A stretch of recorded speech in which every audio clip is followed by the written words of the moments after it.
Hey guys, it's Woody the Unexceptional Gamer, and I'm bringing you a game of Sabotage. I think I'm playing by myself on Kowloon. I grabbed my anti-air class, but even though it has Ghost, it's not running Silencer, so it's not as, ghosty as you want. I die a couple times, but whatever, I'm playing the objective and that happens. So, back on topic. I thought what I would do with this video is make it a Treyarch report card. So the idea came from this. When I was like, I don't know, 18, 20 years old or something like that, I issued this informal parental report card where I felt like I had, I had seen enough to grade them on how they were as parents, and this is what you did right, this is what you did wrong, etc. So, applying that same concept to Black Ops, I thought I would look at the Treyarch game, we're deep enough in this thing to sort of grade how they did, and give them a report card. So here we go. First thing I talk about is map design. So, we're outnumbered 6-4. In terms of map design, I think they did a pretty good job. I'm going to give them a B+.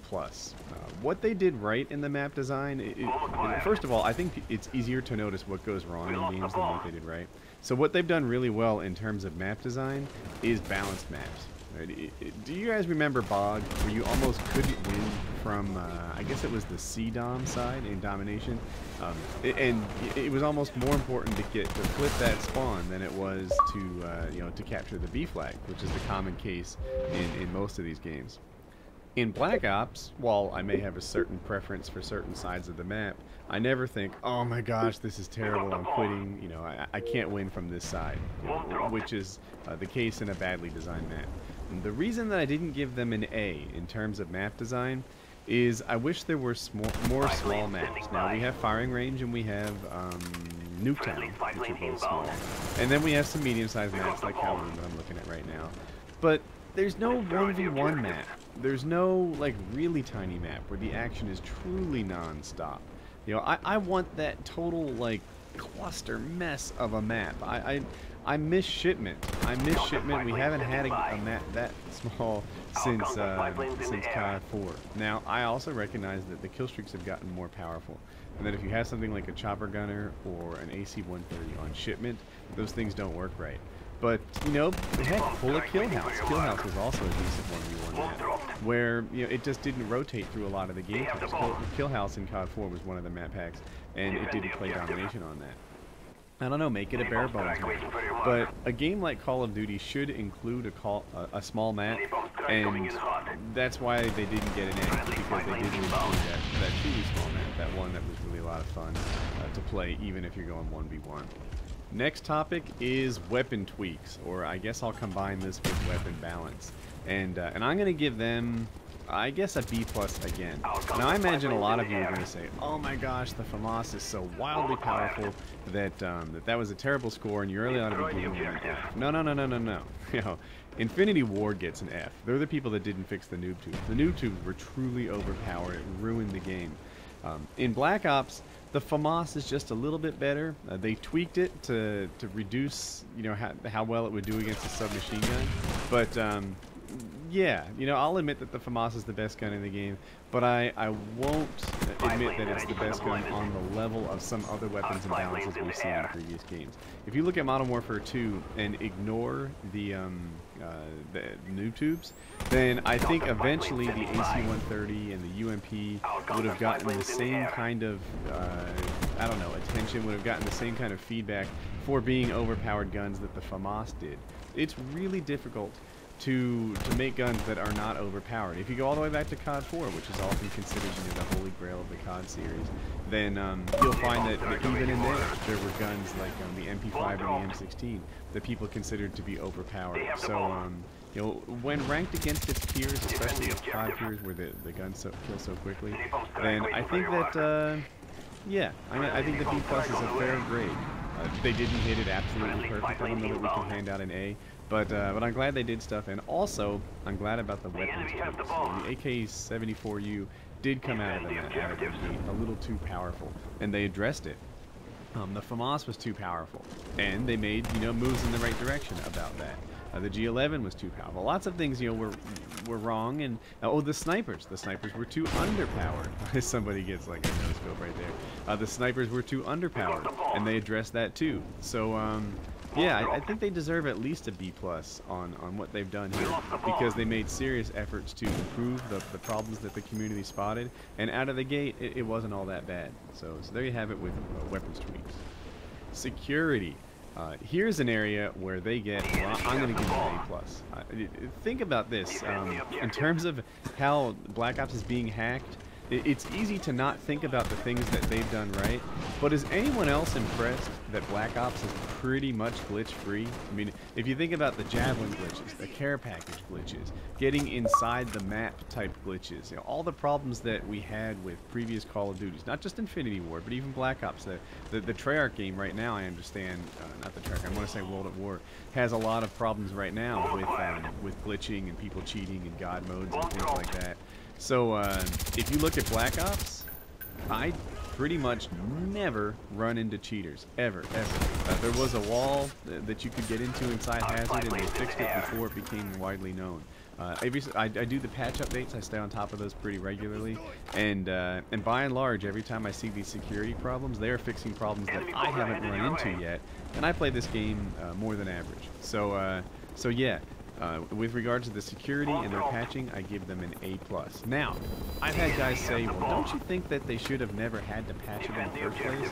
And look, I'm a software developer, and I know how hard it is to write bug-free code. And a project like Call of Duty is immense. So to think that something on this scale would be completely bug-free is unreasonable. So I think what we really look for is not for them to be perfect people, but for them to be serious about support.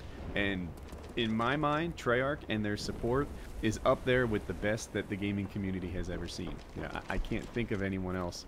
You know, and Bungie is right up there too with really outstanding support. But yeah, you know, never in the Call of Duty series before have we had this kind of support, and I think they deserve at least one A+ on this report card. The map packs. So sometimes it feels like map packs don't get the same attention that the original game design does, and almost every map pack in this I have found to be good. There have been previous map packs where, like, you know, they almost made the game worse. You know, I forget if it was the first or second Modern Warfare 2 map pack, but it wasn't a good one. The maps were not outstanding, and it was kind of a problem. But every map pack that has come out for Black Ops, I feel like has made the game good. That you know, I like most of the brand new maps more than I like, say, you know, Cracked or Havana, you know, some of the out-of-the-box maps. So I'm going to give them sort of a nod. They're coming out with their 4th map pack now. Now I know this one's zombies only, and it's not quite the same effort that some of the previous map packs had. But to me, I appreciate that there's been a 4th one, and it's free for the hardened guys. You know, who bought the hardened Prestige Edition. I think that was kind of a neat idea too. So yeah, on the map packs, I'm gonna give them. I'm gonna say an A-. You know, I don't love every map, but yeah, or maybe just a flat A, something like that, not an A+. But I'm glad that they've done 4 map packs. I never felt ripped off about them. There's no loss in this. Sometimes people have the attitude like, oh, they're such money whores. No. You know, it's fair to improve your game, and I'm glad that they did 4 map packs. So you know what? I'm going to revise my grade upward slightly on that and give their new maps, everything that's come out, and the fact that they've done 4 of them, which is you don't see very often. I'm going to give that the bonus and give them the A. Alright, now comes the negative stuff as I try to, you know, clutch this thing for our team. I hate to dwell on negative stuff. I know a lot of guys fuss at me for talking about the same topic more than once. But colors. Look, their colors are gray. The Cold War wasn't actually this gray. I'd like to see them use the full color palette to have some bright, happier maps.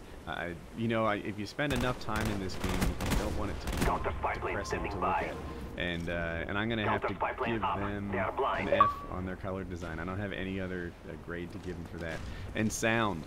These guys just aren't very good at sound. When the game came out, people sometimes forget, the sound was truly, truly horrid. Extra bad, useless, worst sound I've ever seen in any first-person shooter in my life. But they patched it, and apparently it was some sort of flaw. They didn't mean to make it as bad as they made it. So For the sound, I'm going to give them a C. I've experienced what F is like upon release day, but they fixed it, they improved it a little bit. There are certain silent game modes, like Search and Destroy, or occasionally TDM, where you can use the sound appropriately. So I'm giving them a C, although I think I've been a little generous in that one. So Treyarch's overall report card for me, I think this was a B+ game. I think it was a pretty good game. I'm not being generous with that. I don't know if I can hand out the A, but I think they were close to that A-. It's just some of the things that they did wrong, like getting the sound and the colors wrong, made it hard to stay in this game forever. But well done, Treyarch. You've earned your B+. I think you've done a good job, and because of this game, I'll be buying the next Treyarch release too, no doubt about it, and largely in part to the support that you gave it. So I'll see you in a year and a half or so. And now 2 videos of mine you may not have seen. On the left, I talk about the status of telling you guys all about the Modern Warfare 3 kill streaks and what I can show you and what not, and I give an update on the strike I got on my channel when I talked all about the perks and where that stands today. On the right side, I cover this Painkiller Ready 66. So we got tremendous amount of super feedback about that one. It's one of our best shows ever, so we're being told. And I also saved the post show for that, which I'll probably upload soon. Anyway, 2 videos you may have missed, and I think they're both pretty good, so that you should enjoy them. And have a nice day. This is Woody's Gamertag. Oh, and if you like this video, you can click subscribe right underneath there, and have a nice day.